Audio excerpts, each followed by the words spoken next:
That's no moon. It's a space station.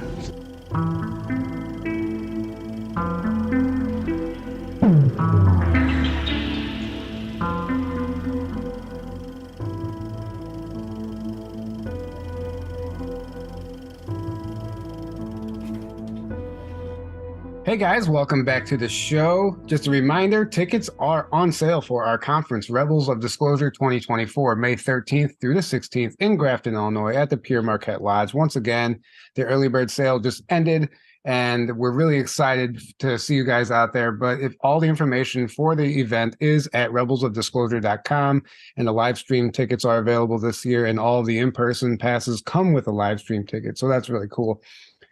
We hope to see you guys there. And don't forget, we have a new promo code for Hopewell Farm CBD. If you guys are looking to try a new CBD, I highly recommend Hopewell Farm. They're one of my favorites. The topical ointment is just as good as the CBD oil, and they have 15% off all of their products with promo code JTT. Thanks through December 3rd, so take advantage of that. That link is below as well. So as some of you may know, I spoke recently in Springfield, Missouri at XCon, a conference put on by Margie Kay. And one of the presenters there was Forrest Crawford, our guest tonight. I was unfamiliar with his work until that event. He's a former MUFON investigator, UFO researcher, and he told us about a case, a UFO crash retrieval case that contains so much information and so much validity. There's so much to it.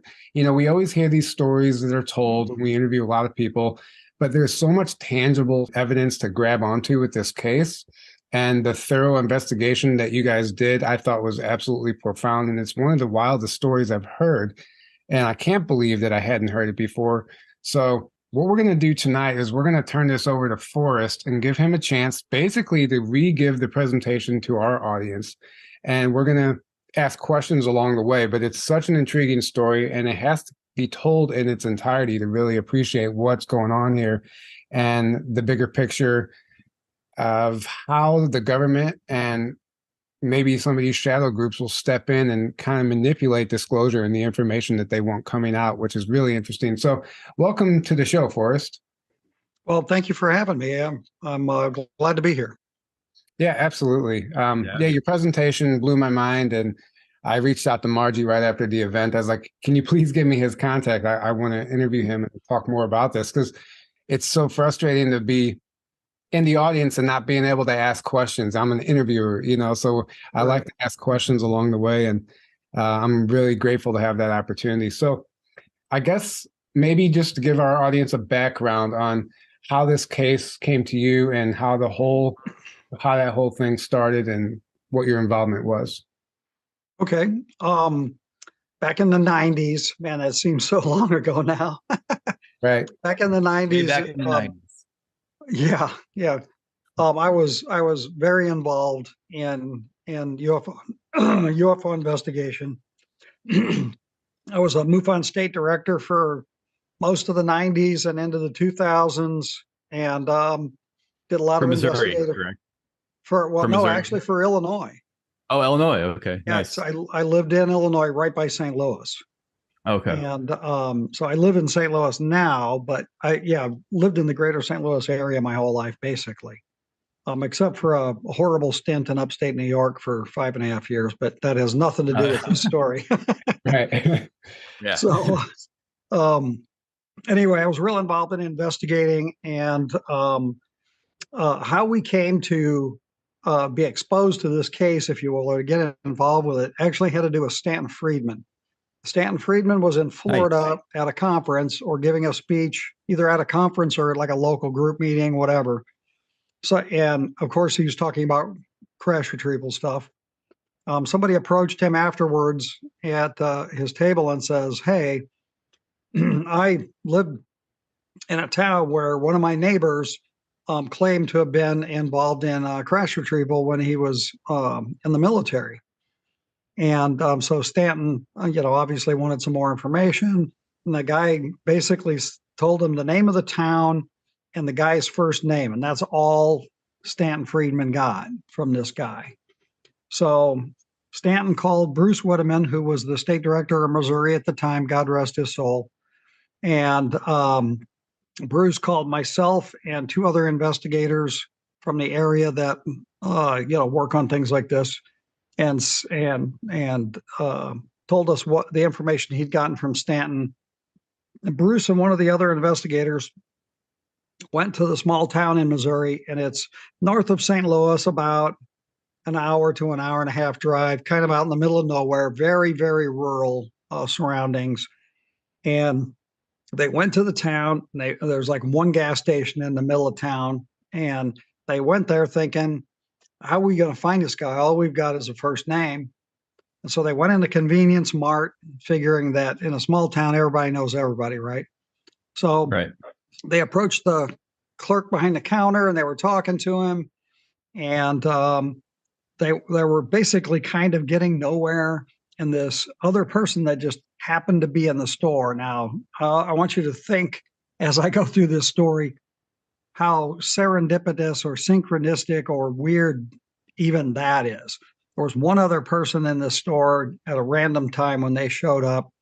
That person approached them and says, hey, I think I know who the guy is that you're looking for, and I'll take you up the street to his house. And so they followed the stranger up the street to this random house and banged on the door.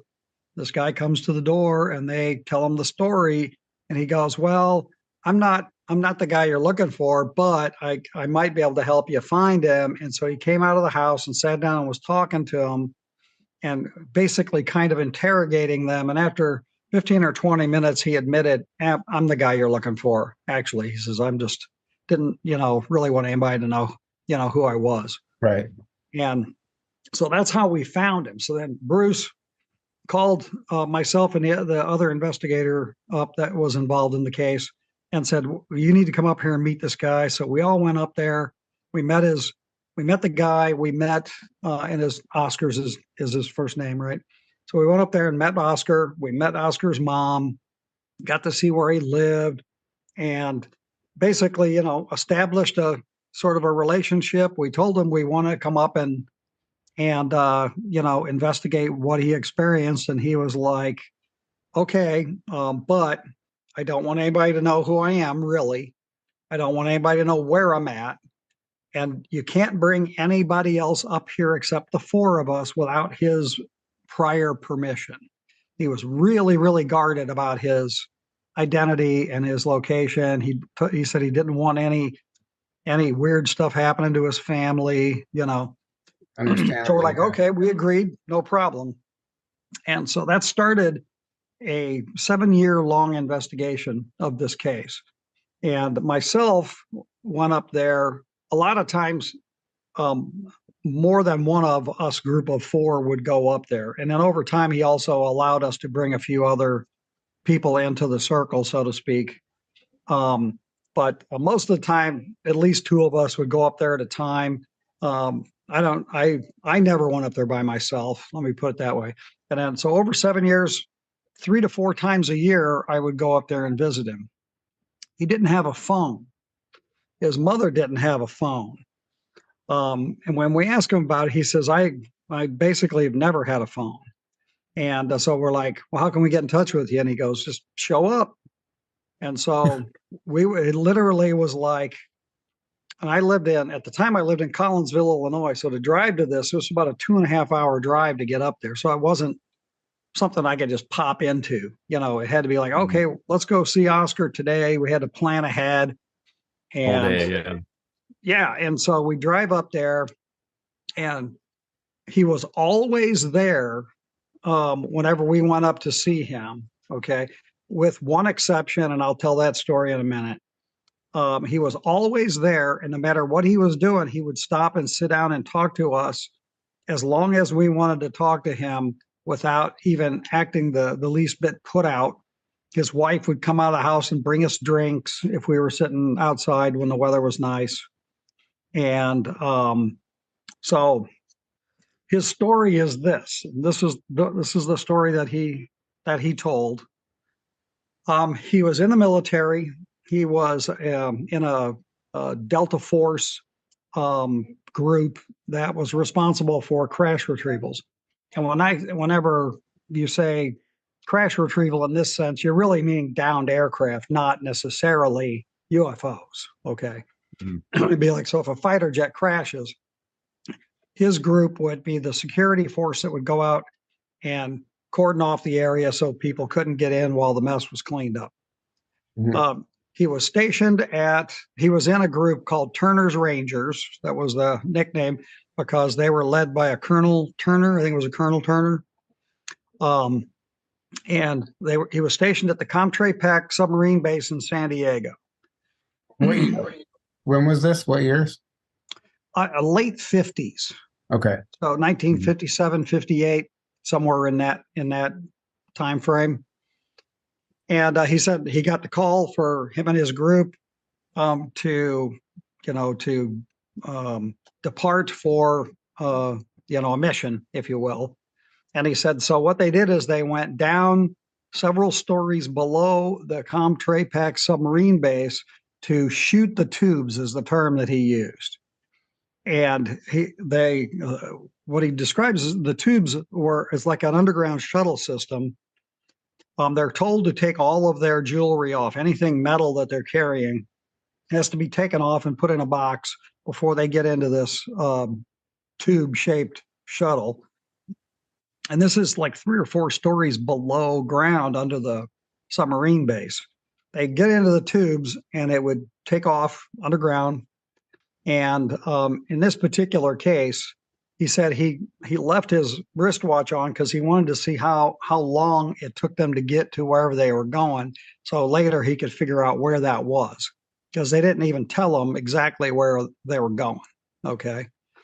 So it took 20 minutes to go from San Diego to what was something near Minot Air Force Base in North Dakota. Okay. So if you do the math, that's 4,000 miles an hour in a tube shuttle underground. Okay. In the late 50s. All right. Right. So it's like, what?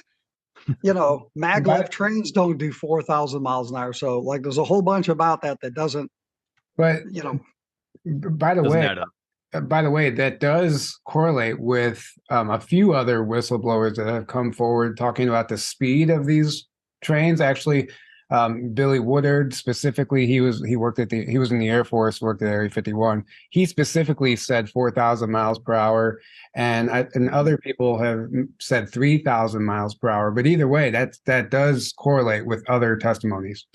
That's interesting. Thank you for sharing that because I hadn't heard that particular thing. I just did the math. Oh yeah, that number. Yeah, that's actually like specifically the number Billy Woodard used. And he was told when he asked, how fast is this going? And they told him 4,000 miles per hour. And I'll, since we're talking about that right now, I'll add this later, as these conversations continued with Oscar over the years, I tried to get him to talk more about the tube system, the shuttles. And he said they run all over the place. And I mean, all the way across the continent, basically. And he also later found out that all of them don't necessarily travel linearly between one point and another, that they accelerate and then they're actually jumping through a, portal, if you will, that a portal's opened up and they jump through. So that speed can be, either they're really going that fast or they're transversing that distance by doing some kind of a little interdimensional jump. Right. Which makes it even more interesting if you think about it. Definitely. Yeah. So, so anyway, so they get out of the tube. They're in this facility outside Minot Air Force Base. His crew goes into this hangar where there's an intact saucer-shaped craft. And by his description, basically it looked like what Bob Lazar would describe as a sport model, a really nice looking flying saucer that was intact. And there was a guy with a bunch of electronics. His name was Dr. Bear. That's what they called him anyway. It was Dr. Bear.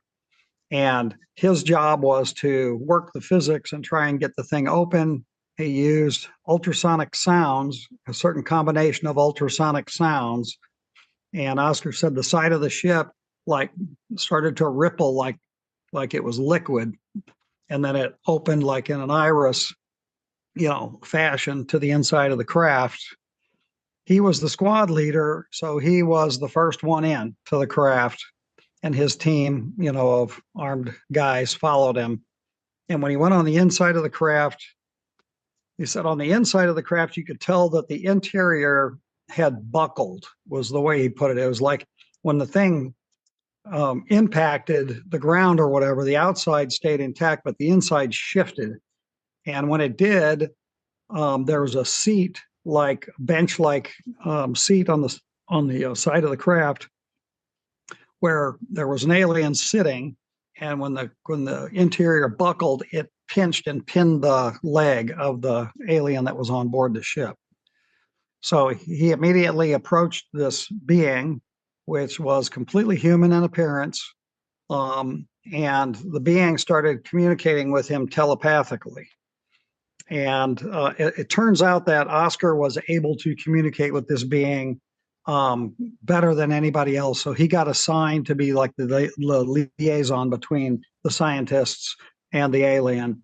So there was a conversation between the two of them, including where they were from and what kind of distress the alien was in. They came in and they pried the alien's leg loose and took him out. And Oscar looked at the control panel, and there was a star map on the control panel, which he had a hand drawing of that he had shown us, and that the two primary systems that they were from were Tau Ceti and Epsilon Eridani.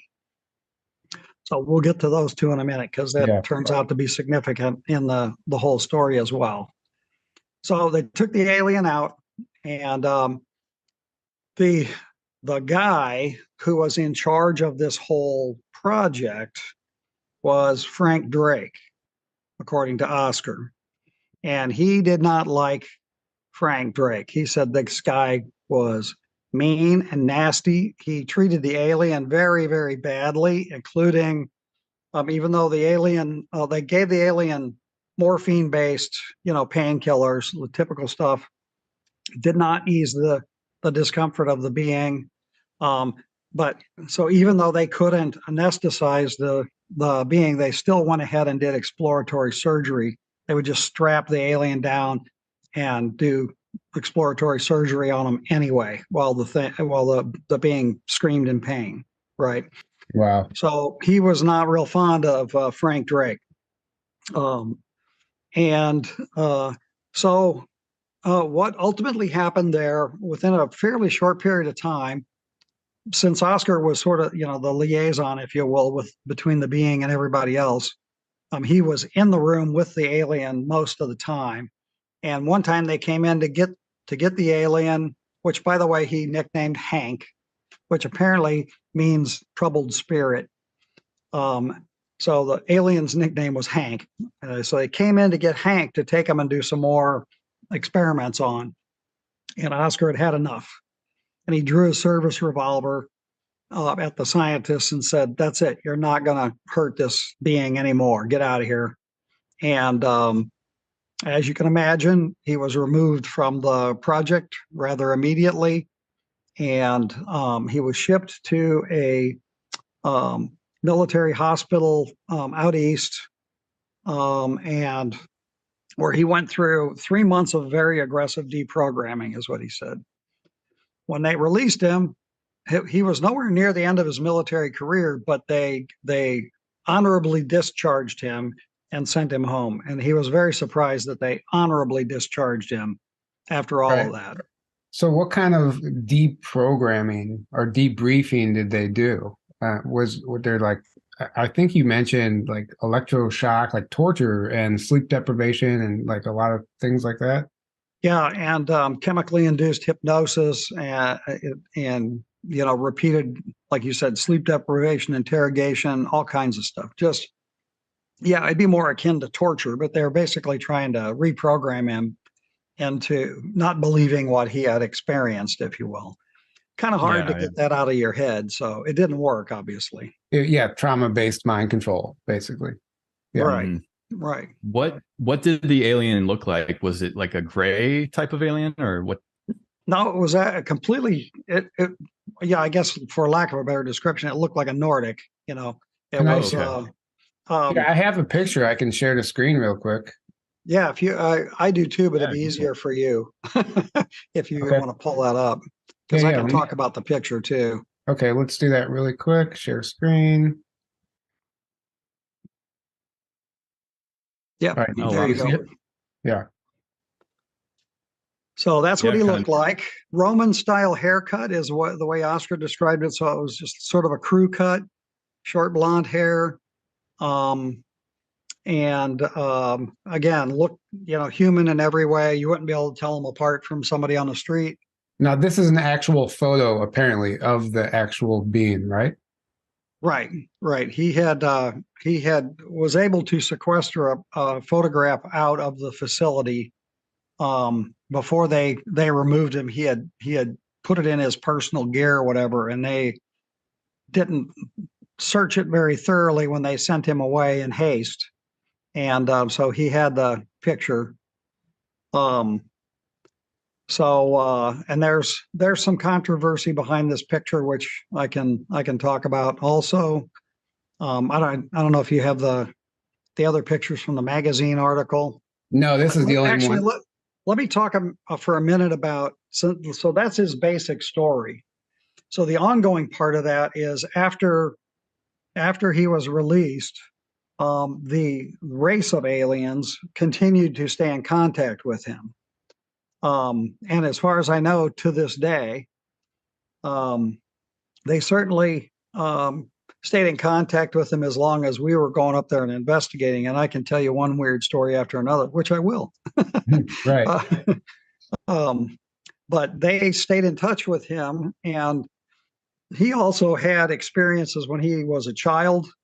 So there was probably some kind of a connection between them before he actually, was involved in this crash retrieval. But one of the funny things, and I tell this story because I got a kick out of it, I guess, is like, because I asked him one time, I says, well, you've met me once. I came up here and we're talking, and like, how can you possibly trust me? You don't know anything about me. And he goes, because of your earlobes. And I go, what? And he goes, you got connecting earlobes, just like the Tausetians. I'm like, oh, okay. Ah, Yeah, you're one of them. Yeah. Yeah. So yeah, apparently, Related. I don't know, distant relative, I guess. I don't know. Right. So That that is was one of interesting. the, yeah. I just said that is interesting, though. That's It why is. he trusted you. Yeah. Right, right. And because at one point, fairly early on, I asked him, I said, look, can I write an article about your case? Because one of the other researchers at the time, actually, and this was, early 90s, at the time, there were only two other researchers out there with Tau Ceti Epsilon Eridani cases. They were very, very rare. One of them was Colonel Wendell Stevens, and one of them was Bill Hamilton. Each of them had investigated cases that involved Tau Ceti aliens that matched the description of Oscar and the taxonomy. Everything was the same. So Wendell and I and Bill Hamilton and I exchanged notes on all these cases because at the time, those were the only three out there that I knew of. And Wendell, at the time, he was putting out a magazine for his organization. And he asked me if I would write an article for it. And I go, well, I got to ask Oscar. So Oscar says, yeah, you can write an article about it. That's okay. Just don't, tell him my real name or where I'm at. And I'm like, oh, I'd never do that. Right. So I wrote the article, and I took it up to him before I sent it to Wendell. And I said, I want you to read this and make sure that every word of it is, approved by you. And he goes, oh, it's okay as is. And I go, you didn't read it. He goes, I don't have to. He said, I know it's all true. And later we came to determine that he actually couldn't read. We were pretty sure that he was very, very illiterate, and didn't want to read it because he couldn't. There was never any written material in his house or anywhere in his vicinity, not even a TV guide, right? It was just, but I'm like, okay, so we talked about the possibility of there being negative ramifications when that article was published, and there were some. So I sent it to Wendell. Wendell published it. Shortly after that, he was visited by a couple of obvious government agents, if you will, that had a lot of questions for him and kind of harassed him a little bit, but ultimately didn't, harm him or his family in any way, and they went away. But it did cause a rather immediate reaction. And prior to that, so what I want to talk about now is some of the things that we did to verify his story, because it's such an incredible story. Just because Wendell and Bill Hamilton had similar stories doesn't mean it's real. It certainly makes it, more credible. But so we looked into Frank Drake's military record, Turner's Rangers. We looked into Oscar's military record. We were able to verify that he was in the military during the times that he said. We were not able to verify what units where he was stationed and that sort of stuff, because it was all secret stuff, other than we were able to verify the existence of a group called Turner's Rangers and a Colonel Turner, and that he was assigned to the unit that Colonel Turner was in charge of. We were able to verify all that.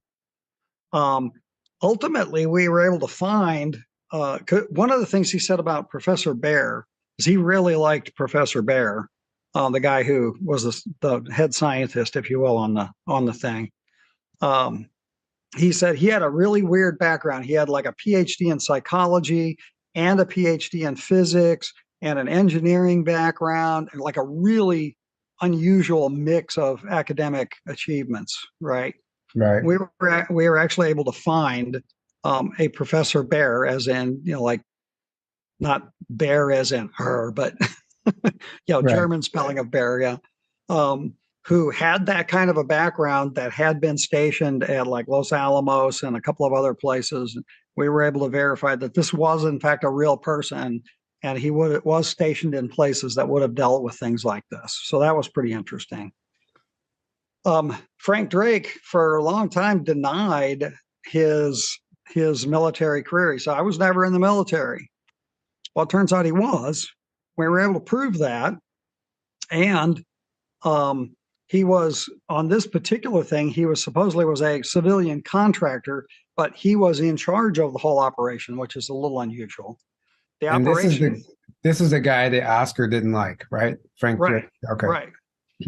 It's the infamous Frank Drake that everybody out there has probably heard of, right? The name of the project that all of this was under was called Project Ozma, and originally it was OZMA, and I maybe get this backwards. Oscar said it was actually OSMA was the real designation, but it was, people called it OZMA. And again, I might have the S and the Z flipped here. One was real and one was sort of a mistaken identity, but that was the project that the government had for searching for extraterrestrial intelligence prior to SETI. So Frank Drake turned over, they took the Ozma project, they went public with it, turned it over to Carl Sagan and rebranded it as SETI. It's the same project, okay? And right. Interestingly enough, does anybody want to guess what the first two stars were that SETI looked at when they went public and announced all of this stuff with Carl Sagan? Tau Ceti and Epsilon Eridani, of all the stars out there in the sky that they could have picked to look at. Those were the two that, oddly enough, those were the two that they picked, right? Mm-hmm.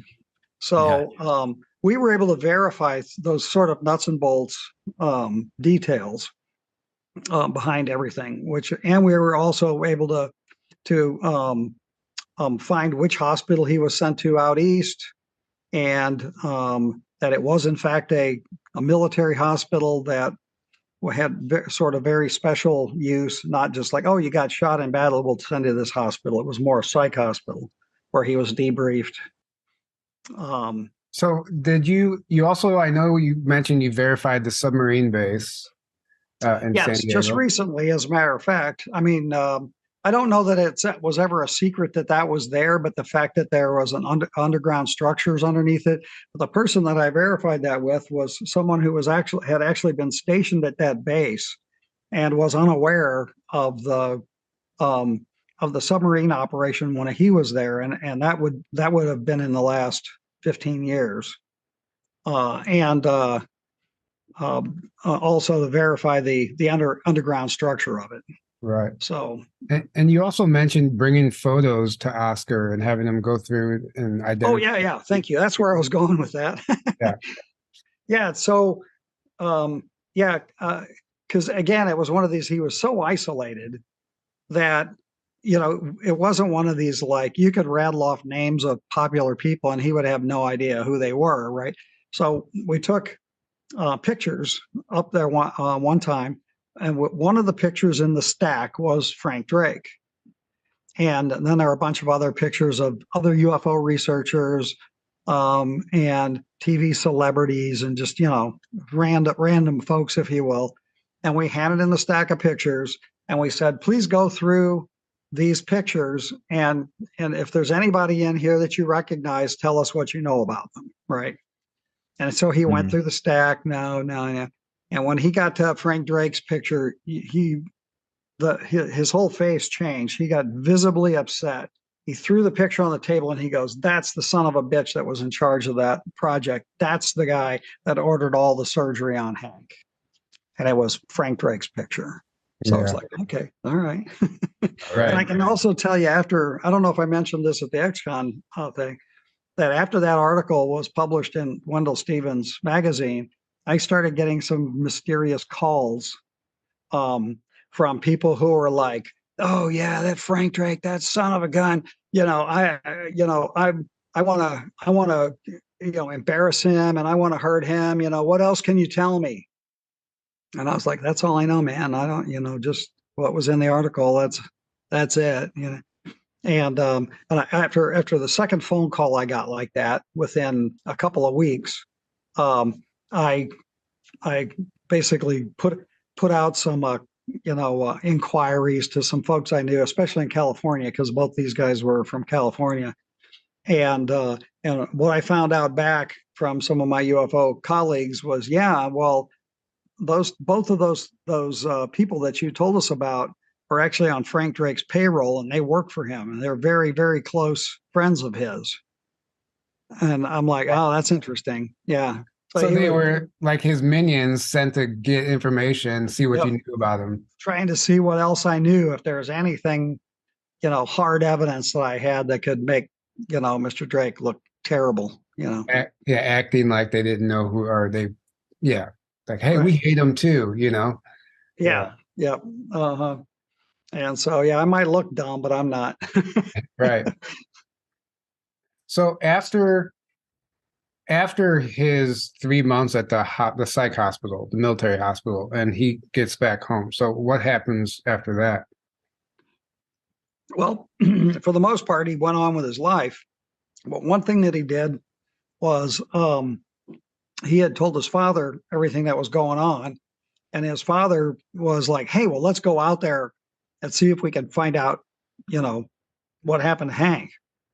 And so they went to North Dakota, where they knew this facility was, and they hiked into the area, and knowing full well that if they hiked into this secure area, that they would be picked up by security patrols, which they were.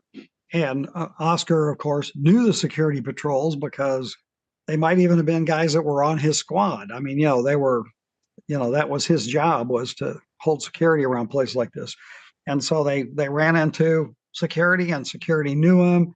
And he says, look, I've been removed from military service. I just want to know what happened to Oscar. What happened to Hank, sorry. And the guy told him, well, about 3 weeks after you were removed out of here, he died. And as a consequence of all this experimental surgery. And so he's like, okay. So a side channel on this whole case is years later. I had talked about this case before at conferences back in the 90s. I was approached by another researcher who lives in that part of the country and had researched some cases up there. And they knew somebody that was at that base. They had investigated a case of somebody that worked at that base, also knew about, not so much about Oscar specifically, but about Hank and about that crash retrieval case. And had a whole nother side to this story. And that side, what they told me was that that the Tau Ceti aliens were pissed off that we had acquired their craft. And also, when the thing originally crashed, there were 2 dead aliens found outside the craft, and then Hank found live on board the craft. So they had 3 bodies. The Tau Ceti aliens came down to the base up there and met with the military and said, "We want the bodies back." And the military refused to give the bodies back. And they said that there was some sort of a forcible altercation between the aliens and the military, and the aliens acquired the bodies back and left. So that's another very wild story to go along with this. Right. And it's amazing that you got that. I mean, there's no coincidence here, and it's no accident that all of this information found its way to you, and you're telling this story now because there's so much to it. And we're only halfway through. Like, there's a whole other part to this. Like, I'm excited to get into. This is sort of the nuts and bolts of the story, the really odd stuff. Let's see. What story should I tell first? Well, these synchronicities, I don't think anything happens by accident anyway. So can we talk about the other, was this the case of Jill? Was that who you're talking about? There's another. No, that's a totally separate case. No, so I guess we can talk about that now before we segue into the latter half of this. Yeah, sure. Yeah, that's a good idea. I was Illinois State Director at the time, and I was investigating some cases in Springfield, Illinois. And one of them was a woman named Jill that had abduction experiences, had like ongoing abduction experiences. She had some Men in Black kind of stuff going on. It was a pretty interesting case, but it was pretty atypical gray interaction until she told me this one story. So, we went through in detail the trigger signals when she knew she was going to be abducted. And one of the things they did with her is she would get these signals, and then she would know to get in her car and drive to this nearby like city park in Springfield, where they would land and abduct her and do whatever they were doing. But it was typical little grays. And she said, except one time I went out to the park, I had the typical signals, and I went out to the park, but a different kind of spaceship landed, and these beings got out of the craft, and they didn't paralyze me and drag me on board, and they looked just like you and me. And they invited me on board the ship, and they explained to me that they really, really don't like what the Greys are doing with us, especially like the forcible interactions and that sort of thing.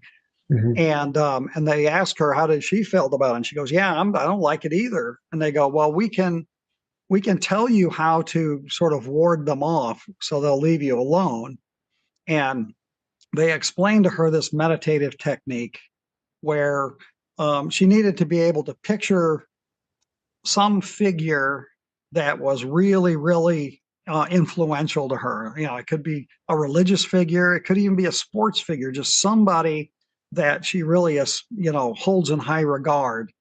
And then first thing is think of that person who inspires her, and then imagine this energy field, like an egg, if you will, encompassing her whole body. And so like when she gets these trigger signals, she would go through this process, is what they told her to do. And then if you do that, they're not going to be able to penetrate that mental field, if you will, high inspirational energy.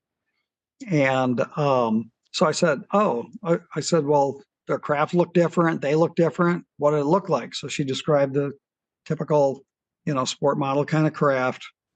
And she said, well, they looked, she used these words too. She said, they look kind of like Romans.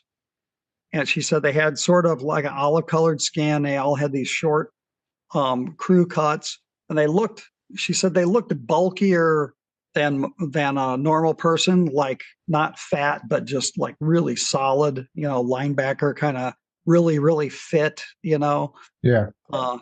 And so she described this, and I go, well, what else did they tell you anything about who they were, or that sort of thing? And she said, well, they told me they were from, but she says, I don't know anything about astronomy, so I don't know if I'm saying the names of the stars right. And I go, what were they? And she said, Tau Cetus. And I go, Tau Ceti? She goes, yeah, that's it. But she would say it Tau Cetus because of the way it's spelled or whatever. Right.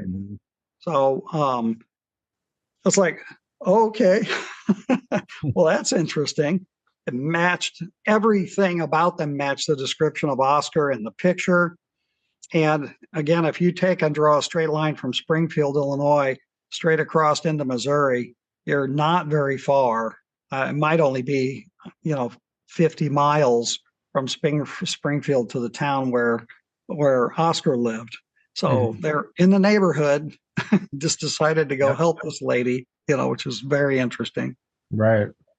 So, yeah. Again, nothing happens by accident, right? How in the heck would I?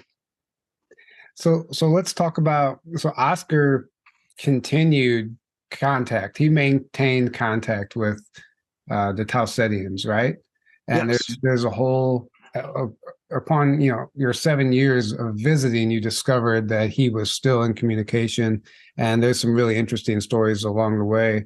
And even a child that might have been like a hybrid child or Tausetian. So can we, go into some of that?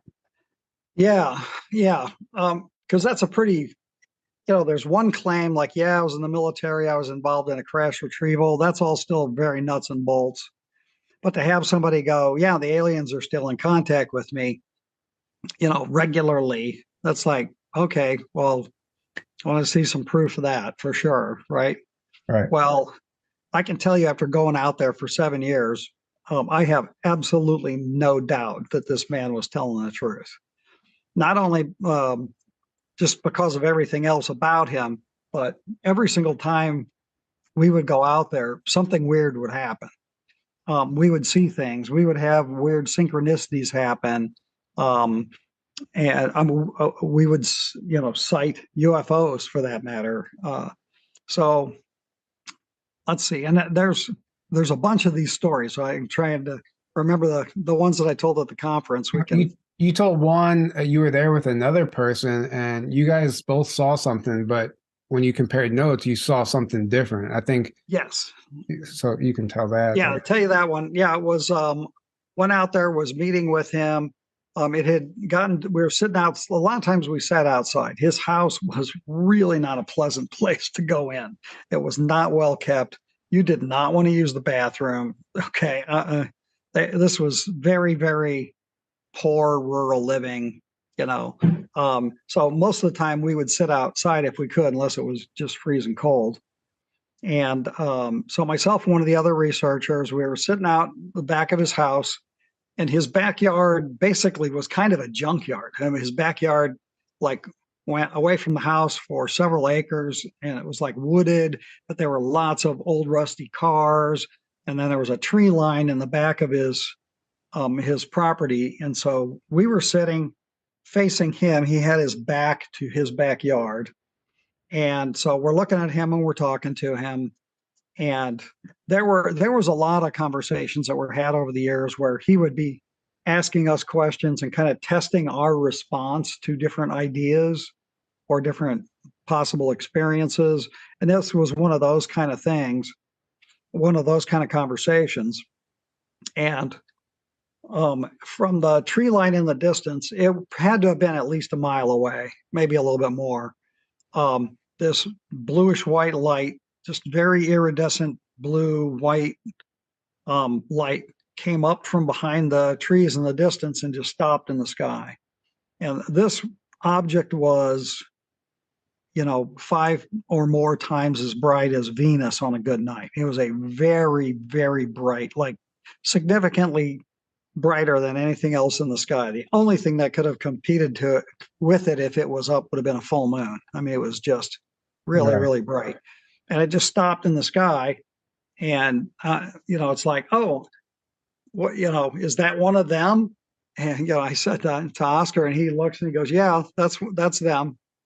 And I go, well, tell them to come closer so we can, get a better look at their craft or whatever like that. And he goes, they'll come closer if they want to or not. They're really just kind of testing your reaction to them being there right now. And we're like, oh, that's really cool. And the object started doing like in UFO investigative lore, we call it the T maneuver.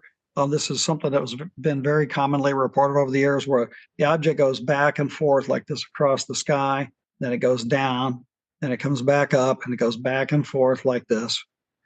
And that goes on for 15, 20 minutes. And we're talking about this thing. The other researcher was sitting a couple of feet to my right. And eventually it went down below the trees and didn't come back up. And it was like, well, okay. And so then we kind of wrapped up our conversation with Oscar. We get in the car to leave. We're driving back, and I turn to this other investigator and I go, wasn't that cool, that blue light that we saw in the sky? And they're like, what blue light? And I go, the thing that came up from behind the trees and was doing it, And I go, I didn't see a blue light. I'm like, what?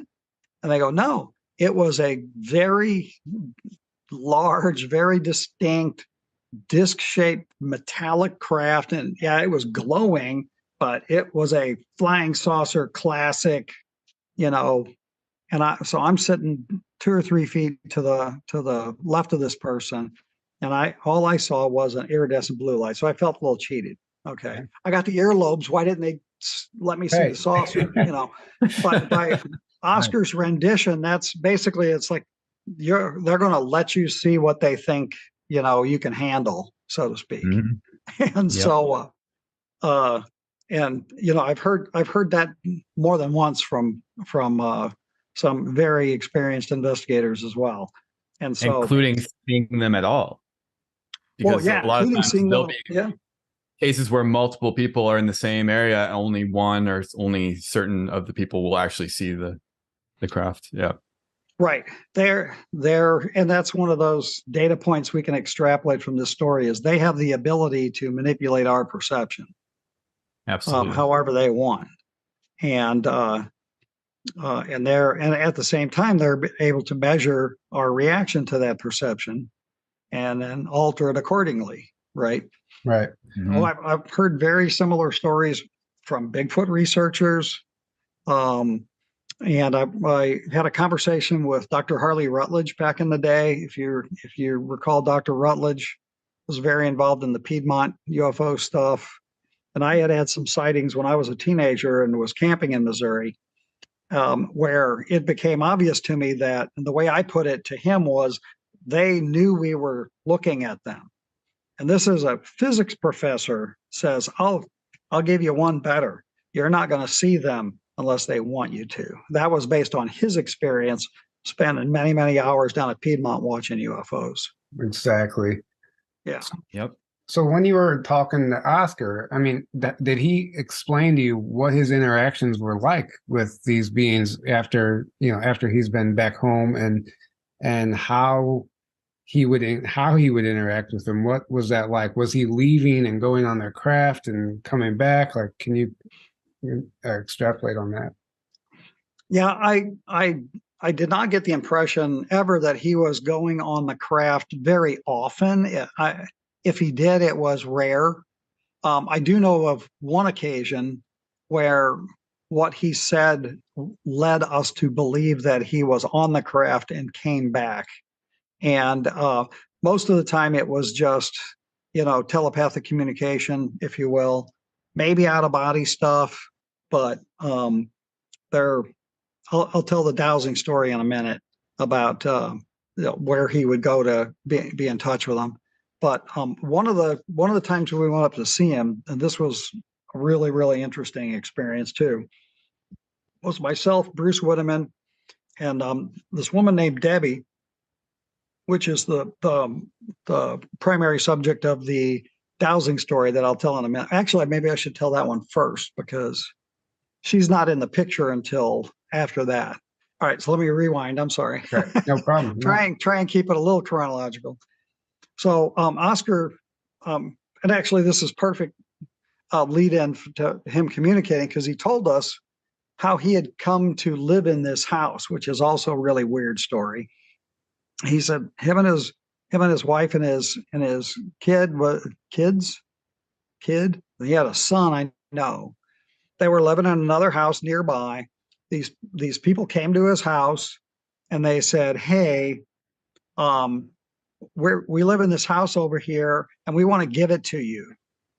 And he's like, "What? Why would you give me a house?" And he says, "Because we were told that you're supposed to live there." It's like, "What?" And they were, "Yeah." And he went over and he looked at the piece of property. And even though where he lived was nothing glorious, it was better than where he was at, I guess. And he's like, "Okay." And they signed the deed to the house over to him and disappeared, and he never heard from him again. And wow. So the aliens explained to him that he, needed to live there because it was easier for them to get in touch with him in that location. And that was because there were ley lines on the property. There were 3 ley lines that intersected. So there were 3 intersections that formed a triangle on his property. And that intersection of those energy lines made it much easier for them to interact with him. And we're like, "Oh, that's interesting. Well, where do these ley lines run?" And he took us out in the yard and he goes, "Well, there's an intersection right over here, and there's one down there, and then there's one over there. And then the place that I go to contact them is through that tree line. There's a little pasture over there, and I go over there and I sit in the grass and we talk." Well, okay, that's interesting. So this other case that I was working on in Granite City, a lady's name is Debbie, and she was having pretty classic gray experiences. There was a bit more going on than just that with her. And she told us one time, she goes, "Oh yeah, by the way, after I started having these experiences, I realized that I could dowse, that I'm a really good dowser." Okay. And so I got I got this crazy idea.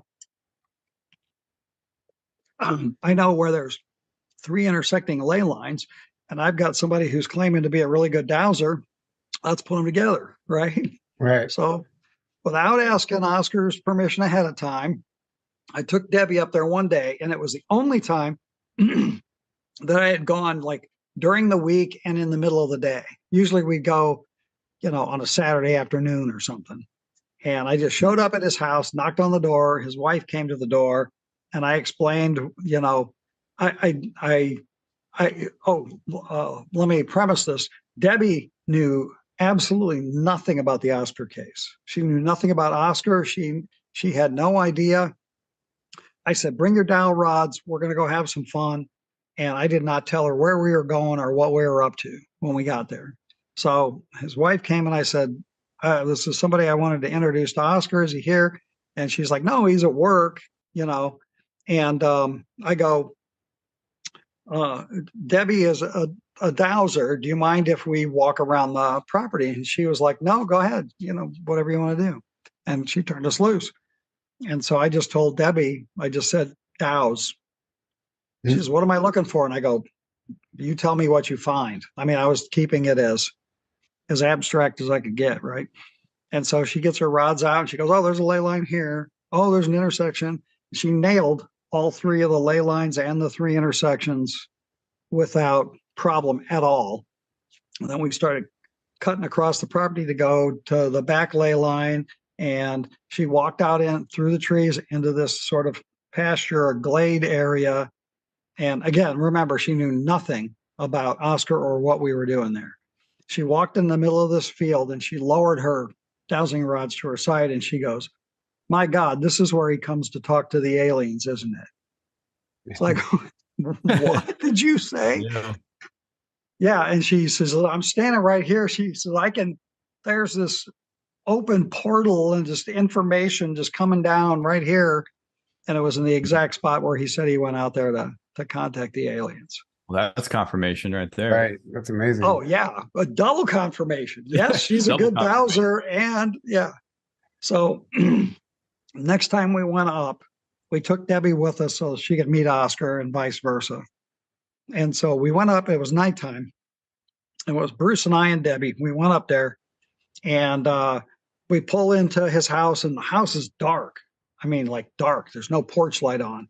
You can't even see any lights through the windows. Not so much as a coffee pot light is on. The house, it's like the power's off, right? Mm-hmm. And we're like, oh, man. And there's no cars in the driveway. We're like, oh, dang. It's the first time we've come up here, and he's never been here, you know. And Debbie was like, he's here. Go up there and knock on the door. And we're like, no, he's not. Nobody's here. And she goes, just go knock on the door. He's here. I know he is. I'm like, okay. So I go up and I'm banging on the door, and a couple times banging on the door. She's like, keep knocking on the door. Finally, after about 5 minutes, he opens the door. He goes, oh, hi. He says, let me get a shirt on. I'll be right out.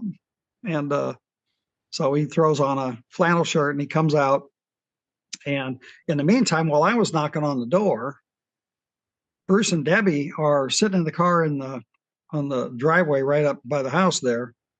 And they see this glow inside the house. And basically, it looked like a glow stick kind of glow, that kind of pale green, just real soft light, that it just appeared in one of the windows, which is probably a bedroom, and then it moved through the house. You could see it go from like window to window and move around. And then right before he opened the door, I could see it in the window next to where the door was. And but it was just kind of a glow.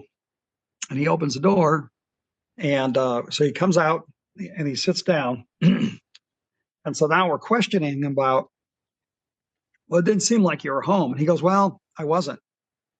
Well, you came and answered the door, right? You know, he goes, yeah, well, I wasn't really here when you guys got here, but they put me back real quick so I can meet with you. Okay. Put me back. They put me back so I can meet with you. Like, okay. Teleported in. Yep. Yeah. All right. Well, that was nice of them, because we drove all the way up here, you know. Right. So we're sitting at a picnic table. I'm sitting directly across from Oscar. Bruce is sitting next to him. Debbie is sitting next to me. So if you keep, that's significant for the some of the parts of the story here. So while we're talking to him now, it's pitch black, and we're like, well, there's no lights. And he goes, yeah. He says, my wife forgot to pay the power bill and they shut it off. It's like, and this was fairly typical of these guys, you know, just stuff like that. Like, oh yeah, we don't really care about anything normal people care about, to the point where they shut our power off. Right. Right. Yeah. So we're sitting in the dark, and it was a nice star field, so we could see each other, but not, you know, it wasn't bright enough where you could read, but you could see each other, you know, okay, in the starlight, if you will. And at one point, while we're talking to him, I'm looking at him straight on. What I see is, the best way to describe this is if you took a projector and you projected the image of somebody's face over the top of Oscar's face. So it was, I can, you know, and this is 3 feet in front of me, looking at his face, and it's a different, I can still see his face, but there's this, and it was this sort of pale green glow, but it was a different face. And at first I don't say anything. I'm just going to watch. I'm going to see how this goes, right? Then the faces start changing, as if you had a slide projector and you were just flipping, changes to a different face, to a different face. Every couple of seconds, it goes through about maybe 6 or 7 different faces, and then it repeats the same faces over and over again. And so I look over at Debbie, and I'm elbowing her, you know, going, are you seeing this? And she's like, yeah. And she's like, yeah, I can see it. I can see it. And Bruce is like, what are you guys talking about? And I go, this green glow over Oscar's face. And Oscar's just sitting there chuckling, right? He knows. Right. And so Bruce is right next to him. Bruce is looking at him and he's like, well, I'm not seeing any faces. He says, but I do see this weird green glow like in the air right in front of Oscar's face. So like if we're looking this way, you could see an image, but from the side, it was just a little like, sliver of green glow or whatever.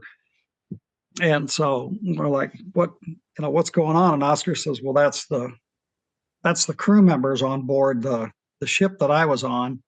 And, they're interacting with you. Basically, it's sort of like their way of saying hi, and you could tell that was a male about 55. That was a male about 40. That was a female. That, it was male and female. I think there were 2 female crew members and maybe 4 or 5 male, varying ages. It was that clear of an image that you could see. Well, about this time, all of a sudden, and if you've never felt this, it's definitely one of the creepiest things you'll feel. We're out in the country, okay, and there's crickets and frogs and every manner of outdoor sound, just this cacophony of animal sounds going on all the time while we're sitting there. And all of a sudden, dead silence. All the critters stopped making all noise. It was deafening silence. And then within a few seconds of that, every dog within 50 miles of this place just starts going crazy. I mean, just barking like, somebody's trying to steal your baby, kind of just angry, violent barking going on in every dog in the neighborhood, if you will. And then we hear this sound coming from the sky. And this is the best way that I can describe it. It was like, so it kind of sounded like a jet, but not really. It was a much sort of deeper, broader sound. And it was coming from this part of the sky. And so like I look up to where the sound is coming from. Bruce turns around and looks up to where the sound is coming from. Him and I can't see anything. So you look up there, you think you should see something because you can hear this big sound coming from the sky. Okay. And we're like, what's that? And he's like, well, that's a ship. And I was like, I can't see anything, and he's like, sorry, I don't know what to tell you. You can't see anything. And Debbie's sitting here and she's like, I can see it. I can see it. And she gets real agitated. And we're like, well, what does it look like? And she goes, I can't even describe it. She said, it's massive. It's huge. It looks like a floating city. And later, she pulled a drawing out of, I think it was Lisa Dusenberry's book, where she had done a bunch of drawings for different experiencers of the things that they saw. She's an artist, so and one of them and Debbie, we're like, well, what do you mean it looks like a flying city? She goes, it looks like Detroit, but it's flying in the sky. So we nicknamed it the Detroit ship. And she later looked at a similar drawing from somebody else and said, that's what it looked like. And basically, if you took like a downtown cityscape and turned it upside down, and it was flying across the sky. And whatever it was, she says, I can't even see both sides of it. It's so big. So wow. All right. Well, that was interesting. Yes, that was one of the many experiences we had when we go up to see Oscar, right? I mean, that's just proof that like these massive motherships can be right before our eyes, and I know we just talked about that, but to have an experience like that where, all of you see and experience something different, but it's that massive. I mean, I don't know. It's very fascinating to me. So what happened with the child that was there the time you visited? Okay.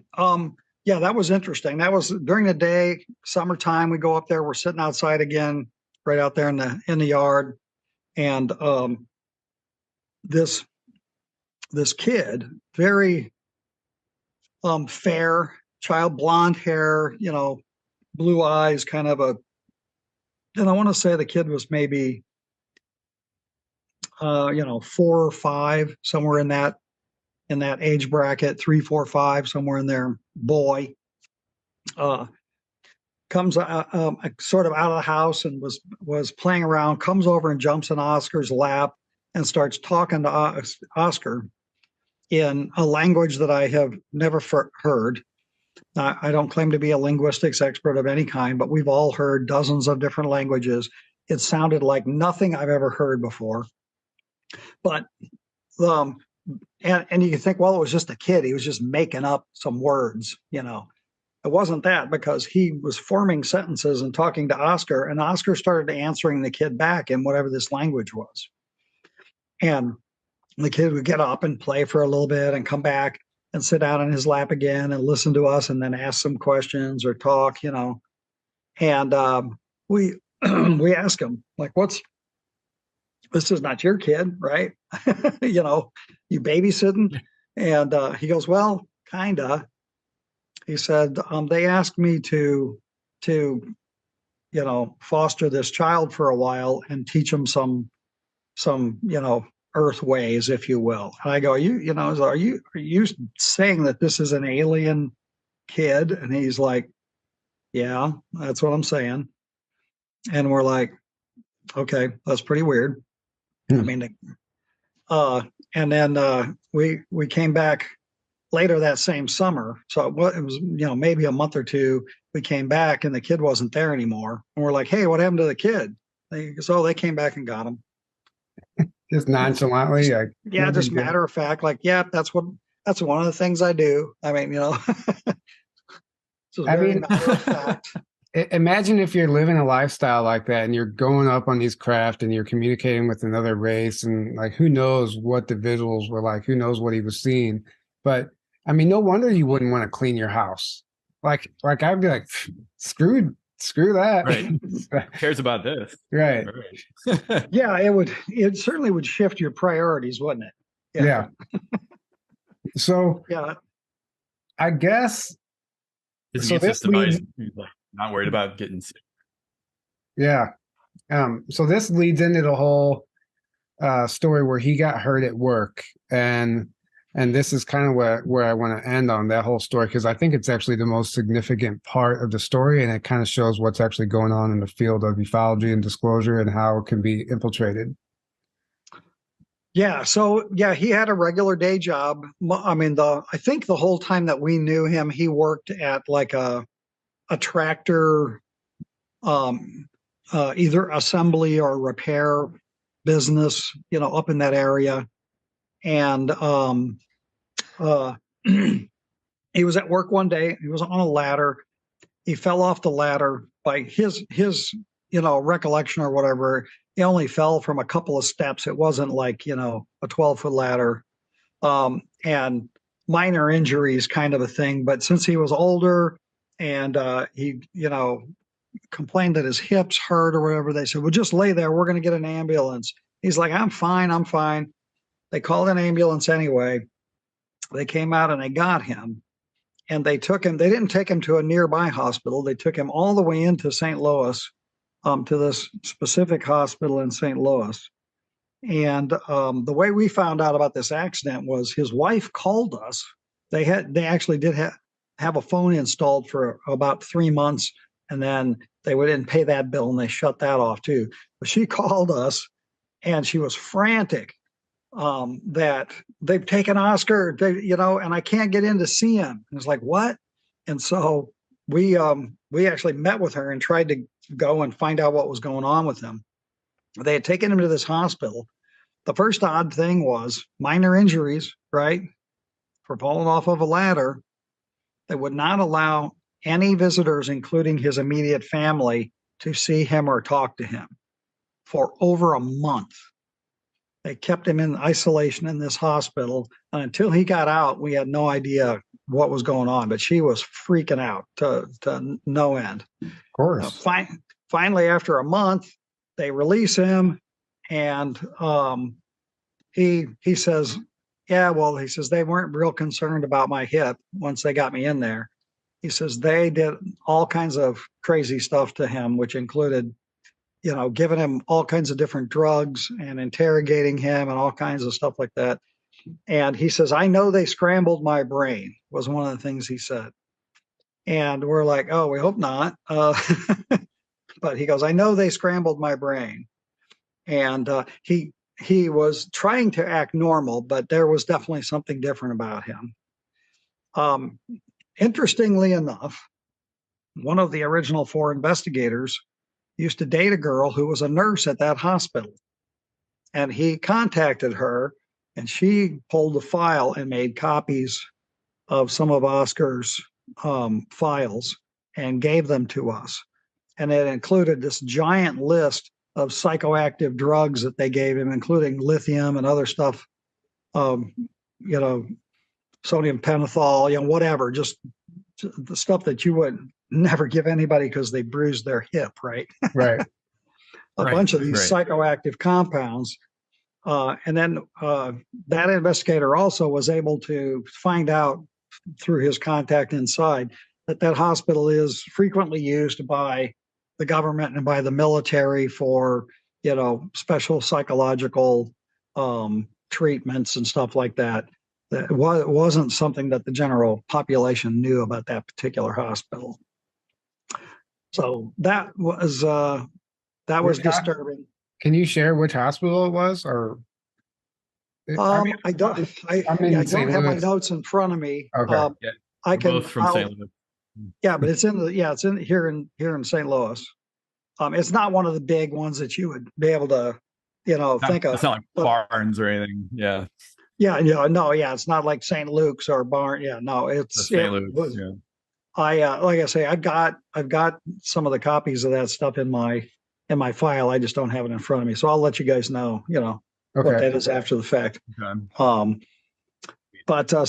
So anyway, one of the interesting things about that was, so we're like, well, okay. So one of the things we did with him over the years to be good investigators is we would over time ask him the same questions that we did maybe 2 years ago to see if we got the same answers from him. And he was always 100% consistent over time with the answers he would give to different questions. And so now it's like, well, okay, we know that they scrambled your brain. So what about this? What about that? So we started going through some more questioning with him. And he was answering a lot of the questions very, very differently than he had for the past 7.5 years. And one of the things was he always, like I told you at the beginning here, he always wanted to remain in total isolation. He never, because I was the state director of Illinois MUFON. I had a monthly meeting, and every so often I would ask him, hey, will you come in and talk, at my monthly MUFON meeting? He's like, no, absolutely not. I will not speak at conferences or meetings or anything. I will talk to you guys here at my house, and that's it. And he refused all invitations from all of us to speak out elsewhere. And without us even asking, he goes, oh, by the way, I can come and give talks now. And we're like, what? He goes, yeah, you guys have always wanted me to come and give a talk at your meeting. Well, I would gladly do that now. And it's like, oh, okay, cool. So we scheduled, the meeting coming up next month. We went and got him. We brought him into the meeting. We've been talking about this case at the MUFON meetings for years, and people love to hear updates on it, right? And I go, guess what? We're finally going to get Oscar here to talk, man. And so we packed him in, and we brought him in there. And I stood in the back of the room, and I listened to him talk with my mouth hanging open, because he contradicted like some of these key philosophies and tenets that he had stuck by for 7 years. He was just very, very erratic in what he was talking about and how he was talking about it and what was important. And it was very, there were people that were there that had been hearing us talk about him for years that were literally turning around and looking at me at the back of the room like, what's this guy? Yeah. And I'm just like, I couldn't believe it. It was horrible. Wow. So what, just like was he painting the ETs in a different light? Like, was he saying that they were negative? Was he changing his story? He was painting the ETs in a different light. He was painting the government in a different light. And also things like he was very, very much I love everything and everybody kind of guy. Okay. I mean, he had a weird way with animals. We'd be out there talking to him and deer would just come out of the woods and walk up to him. Okay. Raccoons. I mean, it was just, he had this magnetism with animals. Right. He wouldn't smash a tarantula if it was on his face. Right. It was just, and as far as humans were concerned, he wouldn't allow anybody that went up there to talk badly about any race, creed, color. He was very, very much. We had one of the investigators that went up there, for lack of a better way to put it, was kind of racist, I guess. And he would regularly make off-color comments, and we would just go, "Oh no," because when he would do that, Oscar would stop and give this guy a 20-minute lecture about everybody on Earth is beautiful and we're all the same and we're loving creatures of the Creator and blah, I mean, and whenever he gave this talk, he said more than one very disparaging thing about different races and creeds of people in that talk, to the point where we were flabbergasted. We just couldn't believe it. So whatever they did to him at that hospital, they definitely scrambled his brain. And that was also when we stopped officially investigating his case. We went up one last time to try and talk to him, and he had moved out of the town he originally lived in. His house burned down. That was also under mysterious circumstances after all this had come to light. I don't even think I said that at the XCon thing. No, that's wild. But they were away one day and they came back and their house was completely destroyed in a fire. And there was investigations of arson, and I don't know that they ever pinned it on anybody, but he had to move. And so we went and we found where we thought he lived. And this was a real interesting little aside. We weren't sure. We drove around this neighborhood where he had told us, at least we think we had found it. We weren't positive. So we went back to this, like a convenience mart next to the highway, where the exit was to go up by his neighborhood or whatever. And we went in there to talk to the clerk. That's where this story began, right? So we figured, well, that guy will probably know, especially if somebody new moved into the neighborhood from a neighboring town, they would know that. So we went in there, we're talking to this guy, and a local cop comes in, comes up to the counter and is overhearing us having this conversation with the clerk. And the cop goes, "I know that guy you're talking about. He just moved into town not very long ago, and he's a neo-Nazi." That was the cop's response to us. Wow. It's like, he didn't really know who we were talking about, but he, that was his response. And whenever Oscar had got out of that hospital, he said that's what they kept calling me while I was in there. They kept telling me that I was a neo-Nazi. Well, what does that mean? Right. Like they were programming him. Right. And then when he gave the speech at our UFO group, I would go, yep, that's the kind of stuff that was coming out of his mouth that you would expect a neo-Nazi to say. So it was like, so they programmed him to be a neo-Nazi, basically. Yeah. Yeah. And they put out the word to the local magistrate there that that's what he was and to watch out for him. So the whole thing, you want to know what they're capable of doing, or at least what they were. God forbid, I hope it's changing now. But I still, another long story about why I think this. There are different factions inside of our government. There's a faction that wants everybody to know what's going on with aliens. There's another faction that doesn't want anybody to ever know what's going on with aliens. And there's some that don't care. They're just trying to make money. And then there's some that are on the fence in between. Those factions, I believe, still exist within our government, even though disclosure is happening now.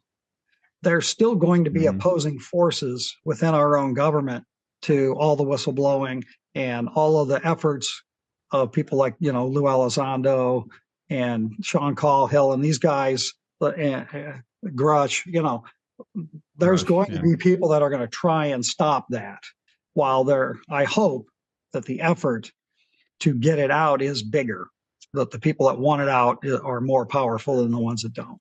Yeah, you're always going to have that in any situation.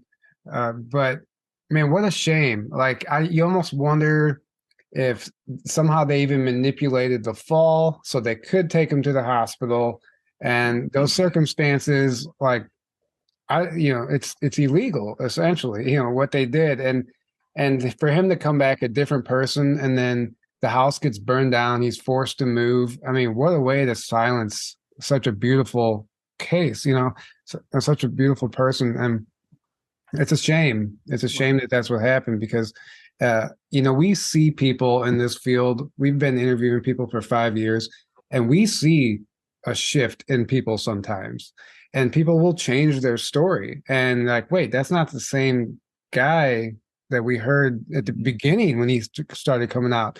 And that's happened with a number of people. And this is one of the cases where it's provable. Like you can almost prove that that's what they did, and they do this to people. So why wouldn't they do it to other people? And they might have more sophisticated techniques now where you don't have to be in a hospital. Who knows what they can do? But I think it's crucial to point that out. And I think that's one of the ways they're going to try to control disclosure. But like you said, hopefully they're not going to such extremes like they were. Yeah, I hope not either, because I think a lot of the things that they've done in the past are just flat out cruel, And mind control and mind manipulation is, sort of a violation of every right we have as a sentient being, But right. There's ways to do it, I guess, that are less invasive. Sure. But this time around, I have the feeling, and I've had this conversation with my buddy Sean, that what's different this time about disclosure? Okay, would they still do this to Oscar now? And I even asked the question, is like, if Carl Sagan and Frank Drake were alive today, would they jump on the bandwagon and talk, or would they continue to, lie and stay in the background? I'd like to think that they would talk, because things have changed, but I think this time is different, because I've always contended that the government is never going to tell us what's going on unless they have to. It's not their job to scare us or to tell us about something they really can't control or explain. So we should have never expected the government to tell us anything unless they have no choice. So if we play that thought out, what has changed now where they have no choice? They have to get us ready for something, open contact. Mm-hmm. I think it's coming. Yeah. I think it's coming. Yeah. It is. And I think that that's what is happening now. And I think that's why the cat can't be put back in the bag, is because they've got to get us ready, because the aliens are changing their agenda. And we have to be ready for it, or, It's very clear that something shifted, and either their hand has been forced. I mean, no matter what, like all of a sudden, the subject that they've ridiculed for decades is just all of a sudden real. And so something shifted. And I agree with you that not that they want to do it, but they have to do it, for whatever reason that is. Well, thank you so much for joining us today. Is there any last words you'd like to leave us with, or let our audience know where they can follow your work or anything like that? I think that was as good a word of wisdom as I can give you now.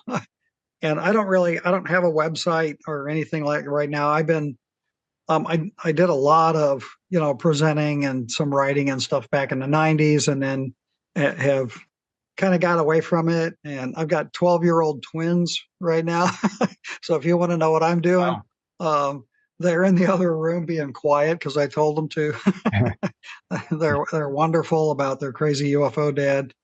So I don't have a website or anything like that right now, but you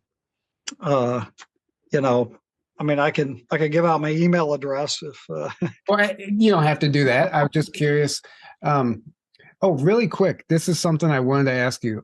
So the picture of Hank, there was some controversy around it, and it showed up in some other like magazines and stuff. Can you tell that story real quick? I forgot about that. Yeah, I can. So yeah, we got the picture, and then after that was published in Wendell's article. And so when that went wide, people contacted us and said, "Hey, did you know that picture was published in a UFO magazine in Australia years ago?" And we're like, "No." And so they actually sent us copies of some of the pages of the magazine that had the picture on it, and it was claimed to be a death mask of an unknown body that was found on a beach in Adelaide, Australia, and the implications was that it was a dead alien that was found on the beach in Australia. Okay. And so it's like, it was obviously exactly the same picture, but if you examine the two, you can see that the magazine picture, and it actually showed up in two different magazines, as it turns out. The magazine picture could not have been used to make Oscar's picture, but Oscar's picture could have been used to make the magazine picture. And what I mean by that is that, you know, there's borders, there you can see all the way to the edge of the picture on Oscar's version. The one in the magazine, those borders are cut off, and there's writing and, you know, some stuff like that. So, right. So in other words, Oscar's picture couldn't have come from that magazine. It would have had to been the other way around. Now that doesn't validate either of those two stories. It just says, well, if I'm going to pick a side, the evidence would say that Oscar's picture is genuine, or Oscar's picture was the original. And any place else that it appeared came, after that fact. And, one idea is, if you want to draw people's attention away from North Dakota, Adelaide, Australia is about as far away on the globe as you can get to draw people's attention. Right. It's like sending them on a wild goose chase. Yeah. Yeah, that's interesting. So, well, thank you for sharing that, and thank you for joining us today. This was honestly, it's one of the most fascinating, thorough cases that I've ever heard. And you know it inside and out, and you tell it well. So thank you for doing your due diligence and providing us with all the information, and I think it's a fantastic story. And there's a lesson to be learned in this story too, as far as what can happen to people, in some of these experiences. So, Aaron, is there anything you'd like to add to that? I do have one closing comment I thought of. Okay. Yeah. NASA's board. Remember, I mentioned this in the XCon. NASA's board to investigate UFOs. They put together a board of people to investigate UAPs. Yeah. And they listed. You can look it up and see the list of the people that are on that board and what their credentials are. There's one person on that list that, when I read the list, didn't make any sense to me. There's a person who has a journalism background.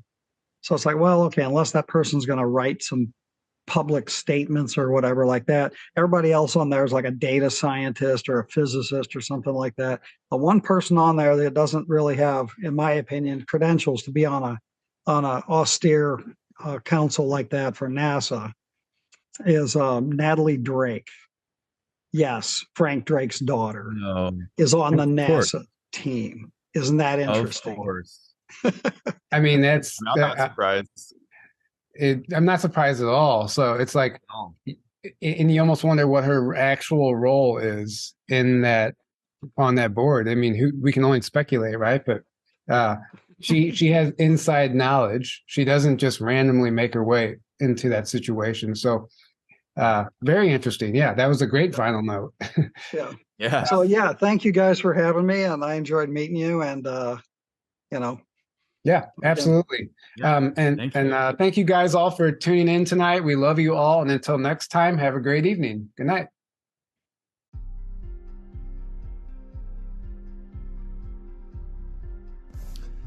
Yo, what's up, everyone? How you guys doing today? You guys feeling those vibes? Yeah, you know what it is, so check it out. So May 13th to 16th, Grafton, Illinois, Rebels of Disclosure Conference. Yeah, I'm pumped. It's going to be my first time in the States, first time going to a conference, first time seeing any of these speakers live, and the first time I'm going to get to meet hundreds of people that I've been chatting with and interacting with on Facebook and Instagram, and I'm so pumped. I did just check. They have the website up and running. It's looking really fresh.